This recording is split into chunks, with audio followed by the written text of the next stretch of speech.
Hello, welcome back to Nick Lenz's movie review. This is episode number 49. Next episode is episode 50. And double feature number 13. Yeah, I know 13 is not a lucky number, but that just happened to one I got to. Okay, now this one we're going to talk about the last two films that were released for the Alien series. Alien 3 and Alien Resurrection. First up, Alien 3. This film is just, in my opinion, okay. Sigourney Weaver does come back and takes place like right after the events of the second film. And it does some stuff really dumb. Like the two survivors along with Ripley, Newt and Hicks. Apparently they die off screen. For some dumb reason. Apparently Fox didn't like him that much. I don't know what happened. But apparently she drowned, and and it's also for some reason there was a face hugger that managed to get on board the ship, and apparently Ripley got pregnant with one of the chest bursters. Yeah, chest bursters. That's what they're called. The face huggers. I should point this out in the last episode what these creatures look like. They come out of these eggs, which the eggs are not in this film, by the way. Then, let's see. Where are you? Then you get, here's a look at the alien queen from the second film. I forgot to point this out. These are the face huggers. Basically, any person gets pregnant with those things. Apparently, Ripley got infected with the queen one. It's a bit bizarre. And, when those chest bursters burst, they come out looking like this disgusting thing right here. Yeah, one of the guys from the first one got that. And apparently she got that too. And apparently, in this film, facehugger went onto a dog. And it was a dog alien. In my honest opinion, it's just an okay film. I've heard that there was studio interference. Really bad one, mind you. Where they basically bully the director of the film, who is, let's see, what is his name? The guy who directed Alien 3. David Fincher. Who I've heard is a good director. But this film, yeah, they bullied him in this whole film. And I honestly don't get why all the territorial interference when it comes to this film. I don't know why. Yeah, apparently, in this film, if you're wondering when the heck it came out in, of all things, this film was released 6 years after the first one. Apparently there's some legal stuff like that, kept delayed for 6 years. And fans who actually liked the first two films were disappointed in this film, so Fox decided, no, now, I don't want to talk about these films too much. There's not much to tell because I'm sure there's a lot of people have reviewed these films already.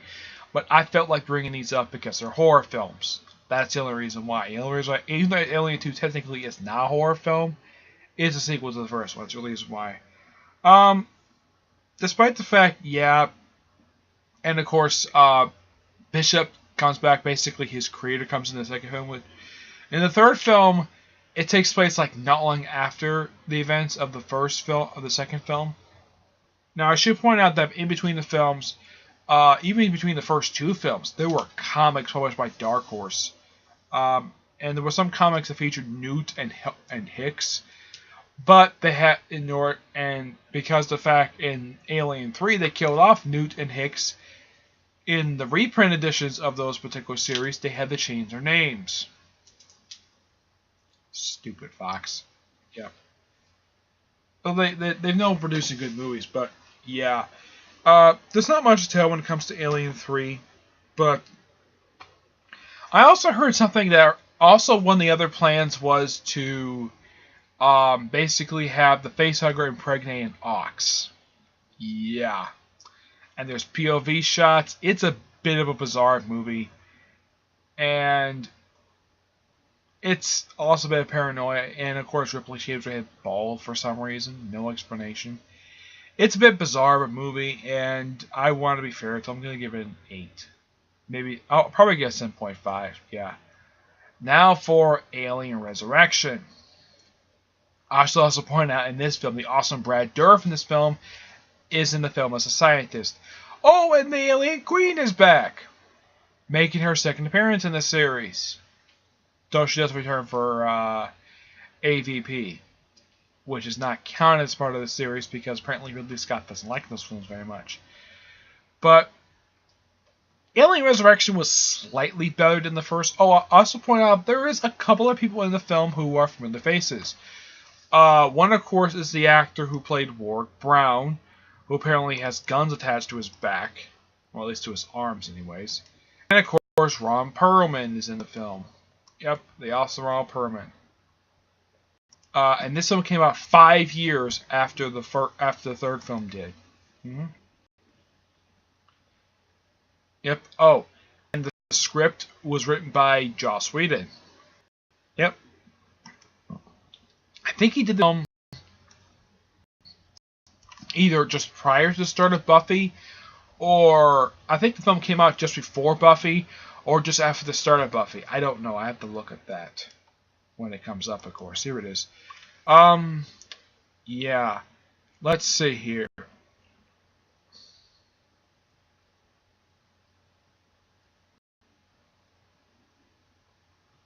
Oh yeah, Winona Ryder's in the film too.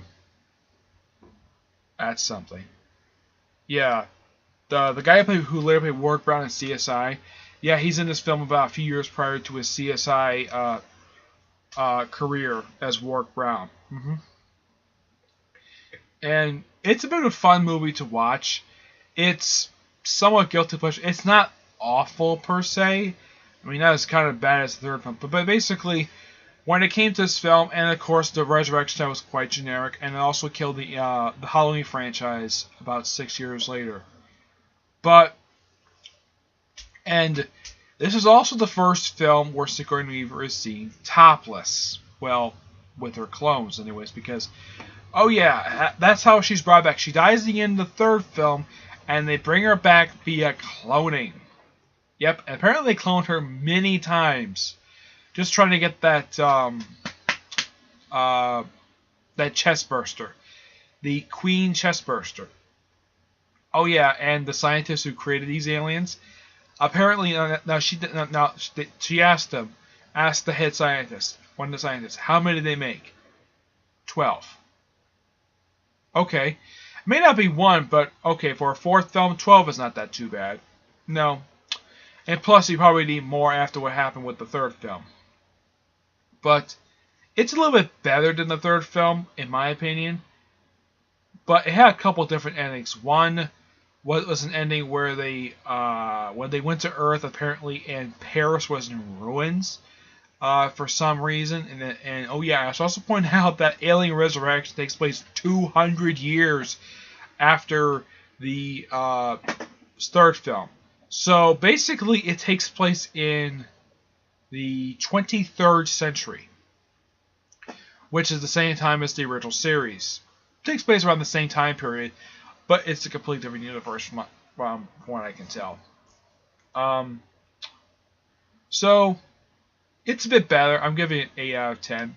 It's a pretty decent film.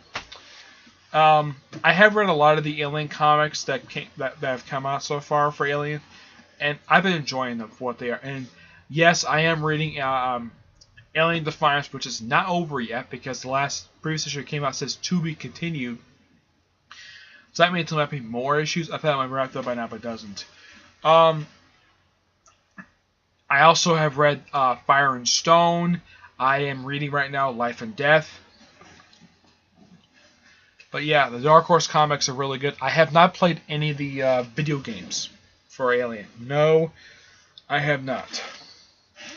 And yes, I've read a good majority of the crossovers. And I do know about the crossover between Next Generation and Aliens. Yeah, I do know about that. But that's it for this episode. Sorry for this episode to be about 10 minutes, but not much talk about because these films were reviewed over the years. But yeah. So my next episode is going to be episode 50. Yep. Episode 50. And I'm going to talk about Universal Classic. Okay? But until then, I will see you there.